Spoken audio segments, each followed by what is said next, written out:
Good afternoon. My name is Charlie Gallagher and I'm the author of the Maddie Ives series of crime books. Currently that is a series of 9 books in the United Kingdom, but I'm very fortunate that dos Livros, a Portuguese publisher, are translating these books, and there are currently 3 available in Portugal, the third of which has just been released, called O RAPAZ PERDIDO. Thank you to dos Livros for giving me the opportunity to release books in Portugal. The feedback has been wonderful in general, and obrigado to Portuguese readers that have provided that feedback. I'm so glad you're enjoying the books. Dos Livros have sent through some questions that they would like answered, that they think readers might be interested to hear the answers. Whether that's true or not, we shall see. I'll go through some questions and hopefully give some very quick answers. The first question is, what inspired you to transition from being a police officer to becoming a crime fiction writer? The first thing is, I always wanted to be a writer. In fact, the reason I joined the police was to get some more material for stories. I didn't mention that in my interview, but that is very true.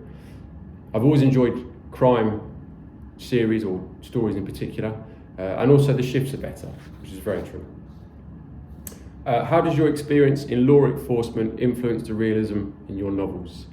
The stories are all made up, that's important to say from the start. But I think the characters I write are a little bit more authentic, based on the experiences I had in law enforcement. I feel like I've seen people at their happiest, saddest, and most desperate.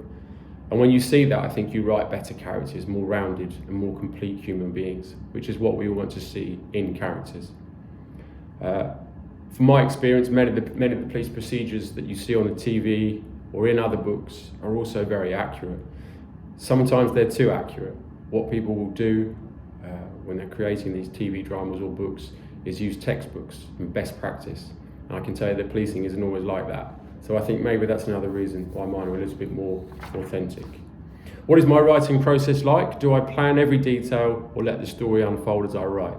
My writing process is an absolute mess. I start with the general idea. Sometimes it can be a start, as was the case with this book. Sometimes the ending, or sometimes just a specific scene that I know needs to fit into a crime story. And then I will work around that. I love writing that way. It means I get an experience of a story developing as it happens, as I hope the reader also gets and enjoys. I will start a story without always knowing as to how it will finish, and sometimes it will change many times throughout. I have before killed characters on accident and then needed to go back to the drawing board to work out where the story goes from then. So long answer there, short answer, it's a mess. Which of the books was the most challenging to write and why?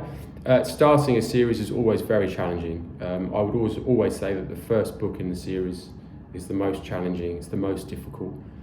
You are laying out at that time the foundations for a series, and they have to last. So the types of people that you're writing, the types of people that they are, even where they live, where they're based, the roles that they have, the cars that they drive, are all decisions you're making that need to be right for that character and need to last. Maddie Ives is currently 9 books, as I mentioned, so that's quite a long time to be with those characters. So you have to get it right from the off, and I do feel that pressure when I'm writing the first book. So the first book in this case, A Rapariga no Abismo, was the most challenging by a long way. How do you balance authenticity with creative freedom when depicting police procedures? Simple answer is I cut out the boring parts. A lot of police process is very boring, trust me on that. I also like to write characters that don't stick to procedures, and I think this is where the creative freedom comes in. You can give characters in books the freedom to work outside of the rules, and I think those are the most interesting and enjoyable to write, and I hope the most interesting and enjoyable to read. What message or emotions do you hope readers take away from your stories? As long as a reader feels some emotion, then my work is done. When I write a story, there'll be moments in it when readers are supposed to be tense or sad or elated or even scared. And if readers are feeling the right emotions at the right times, then I've done my job. In regards a message that I'm trying to portray in stories, I do like to convey that there is a blurring between good and bad. and life is not so simple. Sometimes good people can do bad things for the right reasons, and vice versa. I think it's important to get the message across that we're human and that we are flawed, and I hope that does come across. What would I like to share with Portuguese readers about the new book? I'd just like to say thank you for reading. It still blows my mind that I write a book here in Folkestone in the UK, and that it appears translated in other parts of the world, beautiful Portugal included. It's somewhere I've been before as a holiday destination, and I would love to return.